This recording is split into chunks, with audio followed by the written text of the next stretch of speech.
दोस्तों, वक्फ board bill पर सत्य हार गया है और झूठ जीत गया है।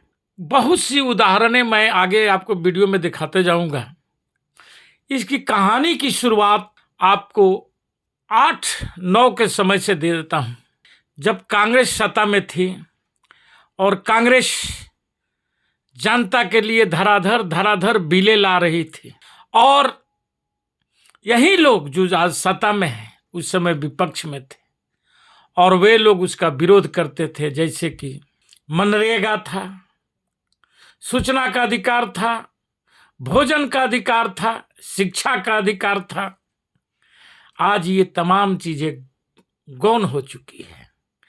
आज जिस ढंग से पाकिस्तान में धर्म का बोलबाला 2010 के पहले था, उस ढंग से आज भारत में धर्म का बोलबाला है। आप बोलेंगे कि भाई आप हिंदू हो करके आज हिंदू का बोलबाला है तो इसमें क्या कमी है, लेकिन मैं फिर उस संविधान को याद दिलाना चाहता हूं, जिस संविधान को, जिस कौम को सदियों से हिंदुत्व में गुलाम बना करके रखा गया था। पूरा देश तो अंग्रेजों का गुलाम था ही, लेकिन वह समाज हिंदू समाज में गुलाम था, जिनके छुआ हुआ पानी भी लोग नहीं पीते थे। और जब भीमराव अंबेडकर जी एक तालाब से पानी पी करके निकल रहे थे उसी चीजों को तोड़ने के लिए, तो उनके साथ साथ क्या घटनाएं हुई थी वह भी आप लोगों से छिपा नहीं होगा। नहीं जानते होंगे तो इतिहास को उसको पढ़ लेना चाहिए। और जब भीमराव अंबेडकर साहब इस संविधान बनाने के लिए जब उनको नेतृत्व सौंपा गया था, तो ऐसा बात नहीं है कि वह अकेला बना रहे थे। उसके लिए भी एक कमेटी बनी थी और जो वह ड्राफ्टिंग करके लाते थे उस पर बहस होती थी। जैसे सदन में आज आप देखे होंगे बहस होती है, उस ढंग से बहस होती थी और तब सबकी राय बना करके उसको पारित किया जाता था और उसको अनुच्छेद और अनुभागों में बांटा जाता था। और इस ढंग से हमारे संविधान को हर लोगों के यानी समानता के अधिकार के लाने के लिए उस संविधान को बनाया गया। लेकिन क्या आज वह समानता का अधिकार है? आप बोलेंगे कि भाई कमी इसमें क्या है? आज सभी लोग खुशहाल है, सभी लोग, पूंजीपति की भी बढ़ोतरी हो रही है। तो पूंजीपति की जिस रफ्तार से बढ़ोतरी हो रही है, क्या उसी रफ्तार से उस गरीबी की रफ्तार नहीं बढ़ रही है? आप देखे होंगे कि मोदी जी ही खुद अपनी भाषणों में बोला करते थे कि 80 करोड़ लोगों को मैं 5 किलो अनाज देता हूं मुफ्त का। वह मुफ्त का अनाज कौन खाता है?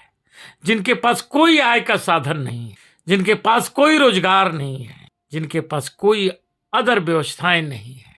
और उसका आज बढ़ोतरी को देख लीजिए, पता कर लीजिए, गूगल सर्च मार लीजिए। अगर उसमें भी आपको नहीं मिलता है तो अभी एलन मस्क का ग्रोक आया है, उसमें मत सर्च कर लीजिए कि आज गरीबों की तादाद कितनी बढ़ी है और अमीरों की तादाद कितनी बढ़ी। लेकिन मैं अमीरी और गरीबी के झमेले में नहीं जाना चाहता हूं। मैं ये समाज को किस ढंग से वर्गीकृत किया गया। जब बीपी सिंह देश का प्रधानमंत्री बने थे 90 के दशक में, और उसमें भाजपा भी सहयोगी थी, लेकिन वो जैसे ही सामाजिक न्याय की बात उठाए थे, जैसे आज राहुल गांधी जी उठाते चल रहे हैं, लेकिन उनकी बातों को कोई सुन नहीं रहा। दूसरे पार्टियों की तो बात ही छोड़ दीजिए, कांग्रेस में ही लोग हैं जो उस बातों को नहीं उठाते, क्योंकि कांग्रेस में भी वही लोग हैं जो मोदी को सोच को रखते हैं। सुनते होंगे बहुत से कांग्रेसी भी बोलते हैं मोदी ने टाइट कर दिया। अरे भैया, किसको टाइट कर दिया? और ये मैं किसी एक तबके के बारे में नहीं बोलता, मैं उन तबके के बारे में भी बोलता हूं जिनको पीछे झाड़ू और आगे हारी बांध करके चलने की इजाजतें थी। वे सड़कों पर नहीं चल सकते थे, और सड़कों पर यदि वह चले गए थे तो जैसे आज कन्हैया कुमार एक प्रांगण में भाषण दे रहे थे और उसको धुलवाया गया। जैसे अखिलेश यादव चीफ मिनिस्टर की कुर्सी छोड़े तो उस कुर्सी को धुलवाया गया था, वही स्थिति उस समय भी थी। यानी आज़ादी की पहले और आज के दिन में आपको विशेष अंतर नहीं आ गया, बस आपके नजरिया, आपकी सोच में अंतर आ गया। क्योंकि उस समय दो दीवाने होते थे, एक आज़ादी की जंग के समर्थन कर रहे थे और एक अंग्रेजों की हुकूमत का समर्थन कर रहे थे। वह भी बात भली भांति आप जानते हैं। और आज भी वही परिदृश्य है। एक तरफ धर्म को खड़ा कर दिया गया है और धर्म के नाम पर संविधान को तोड़ा जा रहा है।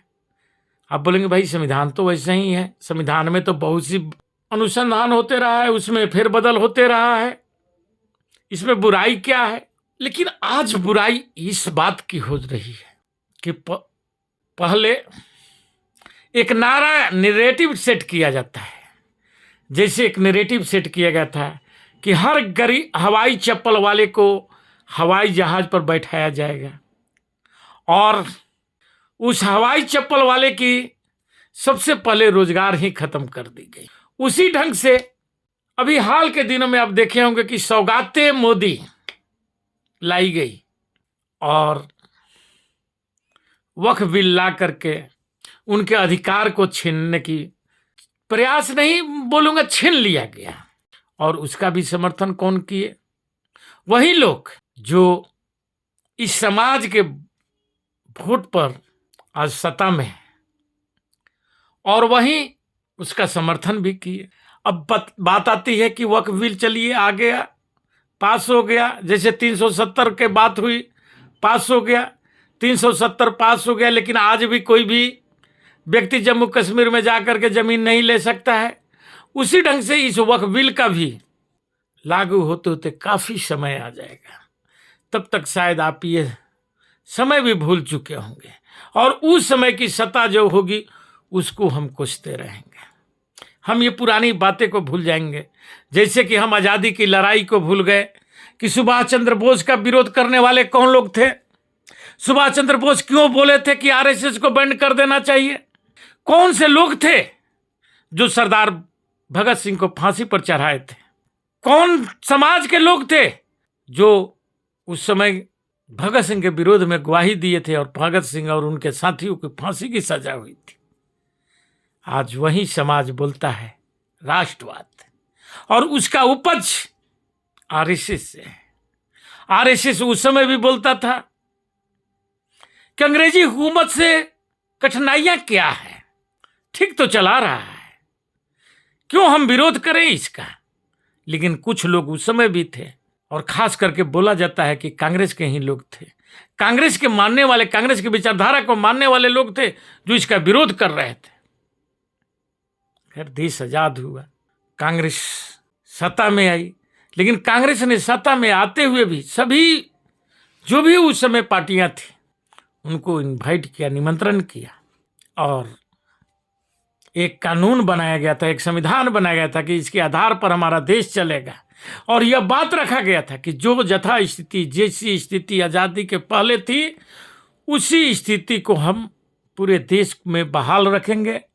हम किसी धर्म के बीच में नहीं जाएंगे, हम देश की तरक्की और उन्नति की बात करेंगे। लेकिन क्या आज ऐसा हो रहा है? अगर हो रहा है तो फिर मेरी बात बेईमानी हो। ये हर व्यक्ति को सोचने की बात है।